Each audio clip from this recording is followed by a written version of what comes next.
India में vaccine आते आते कई महीने हो जाएंगे, मतलब ये कल तो वैक्सीन नहीं आ रहा है, हो सकता है कि एंड 2021 तक भी वैक्सीन नहीं आया। तो हमें वो ध्यान रखना है क्योंकि अगर कोविड वापस आ गया तो it can impact the economy. US और चाइना के बीच का जो रिलेशनशिप है, जो ये चेंज हुआ है, उसमें इंडिया को काफी बेनिफिट हो सकती है। ट्रेडिंग में कुछ मुझे नहीं लगता है कि करना चाहिए। लोगों को सिस्टमैटिक इन्वेस्टिंग करनी चाहिए। हर महीना थोड़ा सा जो आपका सेविंग है उसमें से आप 25%, 30%, वो तो मैं नहीं तय कर सकता हूँ, लेकिन उतना अमाउंट आप इक्विटी में डालो।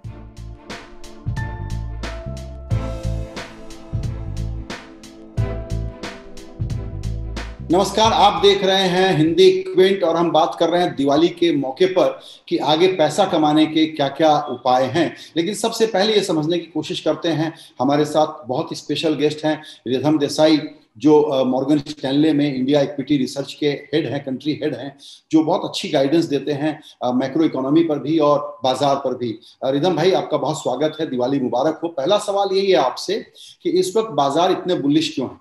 थैंक यू संजय जी, आपको भी दिवाली मुबारक और आपके सब दर्शकों को मेरी खूब खूब शुभेच्छा दिवाली के ओकेजन पे, और साल मुबारक भी। मार्केट्स इसलिए ऊपर है, बहुत ही शॉर्ट में अगर मैं समझाऊं तो, क्योंकि जब कोविड आया फरवरी में, तब पूरी दुनिया में यूएस से लेके जापान तक हर एक सरकार ने और हर एक सेंट्रल बैंक ने एक स्टिमुलस छोड़ दिया। और जिस मात्रा में वो स्टिमुलस आया है वो अभी हमने कभी नहीं देखा है, मतलब हिस्ट्री में हुआ नहीं है। और एकदम कोऑर्डिनेटेड था, मतलब हर एक देश ने किया और सरकार और सेंट्रल बैंक दोनों ने मिलके किया।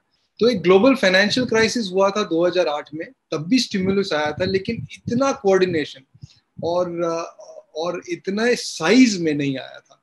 तो ये जो सब लिक्विडिटी है, जो पैसा का जो फैलाव है, वो पहले फाइनेंशियल एसेट्स में आता है। तो आपने पहले देखा स्टॉक मार्केट्स ऊपर गए, फिर सोने के भाव भी ऊपर गए, और हो भी सकता है कि आगे जाके आप रियल एस्टेट के दाम में भी ये लिक्विडिटी को देखो। फिर ये लिक्विडिटी जाती है रियल इकोनॉमी में और रियल इकोनॉमी रिकवर होती है।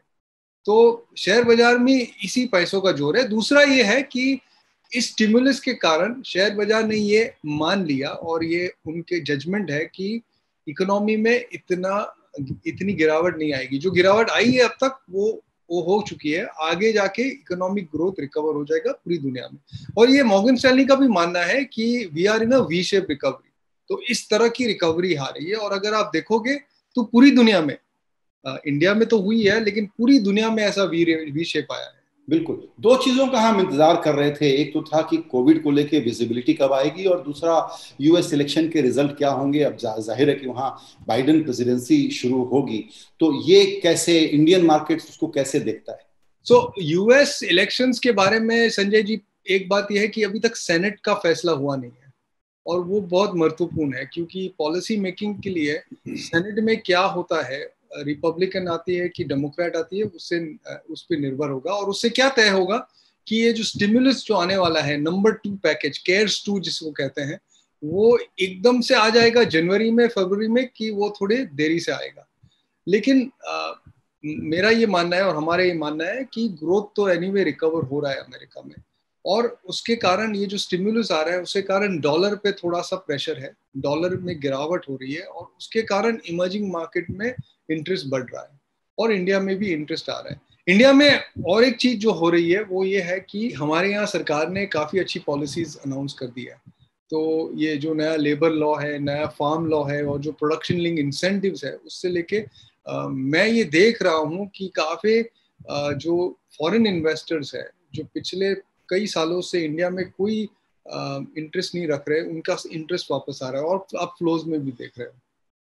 और आई थिंक दूसरा आपका क्वेश्चन था वैक्सीन रिलेटेड, राइट? जी हाँ हाँ, तो वैक्सीन का तो सबको पता है, अभी हो रहे हैं, बहुत सारी कंपनियां वैक्सीन निकाल रही है। जो फाइजर का अनाउंसमेंट हुआ, आई थिंक वो मार्केट के एक्सपेक्टेशन से फास्टर हुआ है, पहले हो गया है। हाँ, तो अब चूंकि वही मैं कह रहा था कि वैक्सीन के कारण और कोविड का एक जो पीक है, एक समझ में आ रहा है कि कितने महीने की और तकलीफ है ये, तो उसको देखते हुए अगर इंडियन कॉन्टेक्स्ट में अपने बात करें तो यहाँ पर पैसा कमाने की अपॉर्चुनिटीज के हिसाब से क्या क्या सेक्टर, क्या क्या थीम्स आजकल आप देख रहे हैं? तो संजय जी, मेरा मानना है कि इकोनॉमी रिकवर हो रही है इंडिया में और काफी स्ट्रेंथ आ जाएगी। और ऐसा भी हो सकता है, अगर आप देखोगे पिछले 10 साल के लिए इंडिया की जो ग्रोथ रेट थी वो ट्रेंड से बिलो थी। मतलब इंडिया की ट्रेंड लाइन ग्रोथ करीबन 6.5-7% के आसपास है और ग्रोथ उससे नीचे था।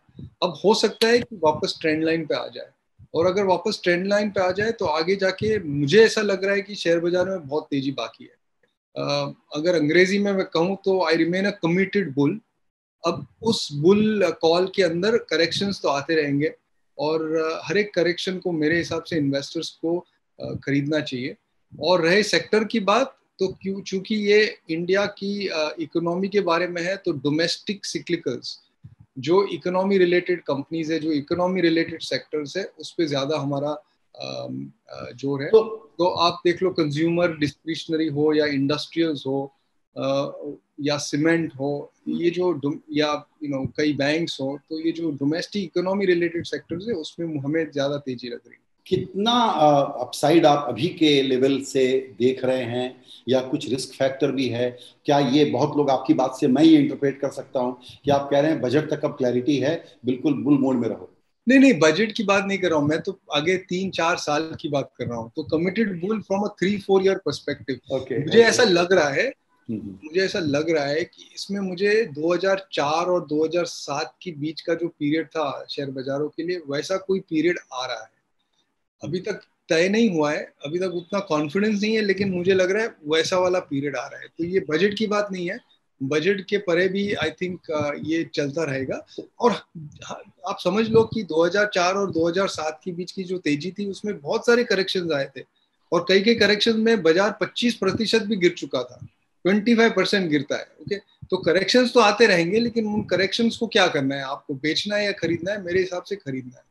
तो जिस होराइजन पे आप अपना बुलिश आउटलुक बता रहे हैं अगले 3-4 साल के फ्रेमवर्क वाला, उसमें अगर अपने थोड़ा असेसमेंट लेना चाहें कि डाउनसाइड रिस्क क्या हो सकते हैं इंडियन कॉन्टेक्स्ट में? तो संजय जी, एक तो कोविड है, मेरे हिसाब से कोविड खत्म नहीं हुआ है,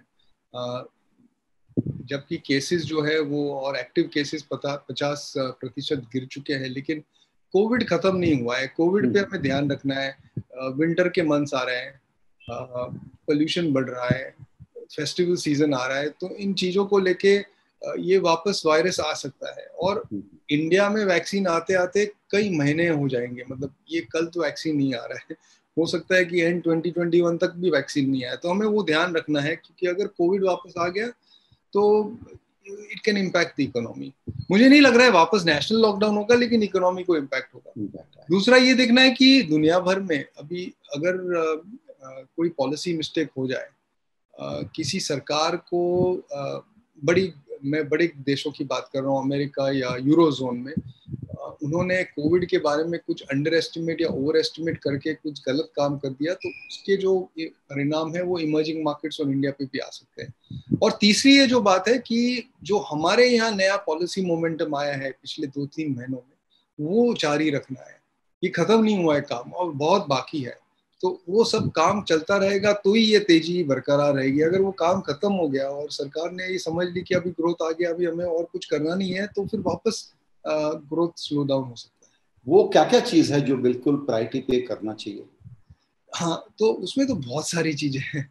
ये जैसे कि कॉन्ट्रैक्ट लॉ है, लैंड रिलेटेड लॉज जो है, फिर इंफ्रास्ट्रक्चर का जो है मामला, क्योंकि काफी इन्वेस्टमेंट्स करने हैं, फिस्कल डेफिसिट का जो कंसोलिडेशन आना बाकी है, जीएसटी में जो रेट रैशनलाइजेशन करनी बाकी है, तो और डायरेक्ट टैक्स कोड भी है। तो मेरे हिसाब से काफी काफी काम बाकी है। मतलब ऐसा तो है नहीं कि काम नहीं। डाइवेस्टमेंट रिलेटेड जो है, पीएसयू, मैं समझू कि ये पूरा एक स्ट्रेटेजिक शिफ्ट लाना है। ये जो छोटे थोड़े शेयर्स बेच रहे हैं बाजार में, मार्केट में जो सरकार बेच रही है, उससे हट के स्ट्रेटेजिक पोजीशन लेनी है। तो काफी कुछ काम करना है, both administrative as well as legal, दोनों तरफ से। राइट। एक फैक्टर और सब लोग वॉच कर रहे थे लगातार, वो था चाइना और यूएस के बीच में क्या होगा, क्योंकि उसका सब पर इम्पैक्ट होने वाला है, including India and Indian markets.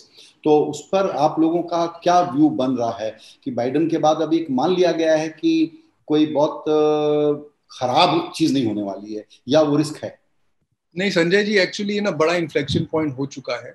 तो एक बाइपोलर वर्ल्ड था कई सालों तक, 20-25 साल तक बाइपोलर वर्ल्ड था, जिसमें चाइना प्रोड्यूस कर रहा था और अमेरिका ज्यादातर कंजम्पशन कर रहा था। एकदम सिंपल मैं व्यू दे रहा हूँ। अब वो मल्टीपोलर वर्ल्ड हो गया है जी। और मल्टीपोलर वर्ल्ड होने के कारण जो मल्टीनेशनल कंपनीज जो चाइना में ज्यादातर प्रोडक्शन कर रही थी, वो अब दूसरी जगहों को ढूंढ रही है कि कहाँ हम प्रोडक्शन करें। और एक इंडिया है जो उनके लिए एक स्वाभाविक डेस्टिनेशन है, क्योंकि इंडिया का खुद का एक बड़ा मार्केट है। लेकिन पिछले सालों में इंडिया में ग्रीन फील्ड जो नया जो बिजनेस करना था वो काफी कठिन था। It wasn't easy. अब थोड़े से ये जो चेंजेस हुए हैं, लेबर लॉ के चेंजेस जो हुए, प्रोडक्शन लिंक इंसेंटिव्स जो चेंज हो रहे हैं, जो सरकार ने लैंड बैंक बना रखी है, तो उसे लेके मुझे लगता है कि ये जो मल्टीनेशनल कंपनीज है वो इंडिया को बड़ी सीरियसली जांचेगी। और मुझे लग रहा है कि काफी मैन्युफैक्चरिंग एफडीआई आएगा। तो ये जो यूएस और चाइना के बीच का जो रिलेशनशिप है, जो ये चेंज हुआ है, उसमें इंडिया को काफी बेनिफिट हो सकती है। मीनवाइल इंडियन इन्वेस्टर्स, क्योंकि आजकल बाजार में बहुत लोग आ रहे हैं, तो एक तरफ तो मार्केट ऊपर है, दूसरी तरफ इकोनॉमी को लेके कंसर्न्स हैं, तो उनके लिए आप लोगों की एडवाइस क्या है जो नए इन्वेस्टर्स हैं जिनको लगता है यहाँ के पैसा बनाना चाहिए? देखो, मेरा ये मानना है संजय जी कि equity is a long duration asset class, लंबे लंबे लंबे रेस का घोड़ा है। इसमें 3-4-6 महीने के ट्रेडिंग में किसी ने पैसा बनाया नहीं है। एक्चुअली अगर आप देखोगे तो जो ट्रेडर पैसा हारता है वो इन्वेस्टर बनाता है, और इन्वेस्टर हमेशा पैसा बनाता है। तो ट्रेडिंग में कुछ मुझे नहीं लगता है कि करना चाहिए। लोगों को सिस्टमैटिक इन्वेस्टिंग करनी चाहिए। हर महीना थोड़ा सा जो आपका सेविंग है उसमें से आप 25%, 30%, वो तो मैं नहीं तय कर सकता हूँ, लेकिन उतना अमाउंट आप इक्विटी में डालो और जस्ट बिल्ड दैट पोर्टफोलियो। अगर आप अभी निकले हो नौकरी करने के लिए, यार अभी आपने एक बिजनेस शुरू किया हो और आपकी इनकम स्ट्रीम अभी आ रही है, तो ये बड़ा I think it's a very opportunistic moment, क्योंकि आपके पास 30-40 साल का कैश फ्लो है। अगर आप मेरी तरह थोड़ी उम्र हो चुकी है तो फिर थोड़ा कम समय है, लेकिन फिर भी स्ट्रेटेजी तो वही होनी चाहिए, क्योंकि बाजार को टाइम करना बहुत मुश्किल है। आई मीन मैं 50% ऑफ द टाइम में गलत जाता हूँ, तो टाइमिंग का कोई मतलब नहीं है। लेकिन आप जो 50% टाइम सही जाते हैं उसमें काफी पैसा बन जाता है। हाँ, लेकिन वही है, जो आप जब सही जाते हो तो you should make big money. But वो रिटेल इन्वेस्टर के लिए वो काम ना, उनको लोग they have to concentrate on what they are good at, और investing just do an ETF, index ETF करो आप, और मंथली सेविंग करो, तो आई थिंक अच्छा वेल्थ क्रिएशन हो सकता है। बिल्कुल। तो from complex and ever changing world, from macro level to micro level with advice to our new investors, you have given a great advice. Thank you so much, Rhythm, for your time. Thank you. Thank you.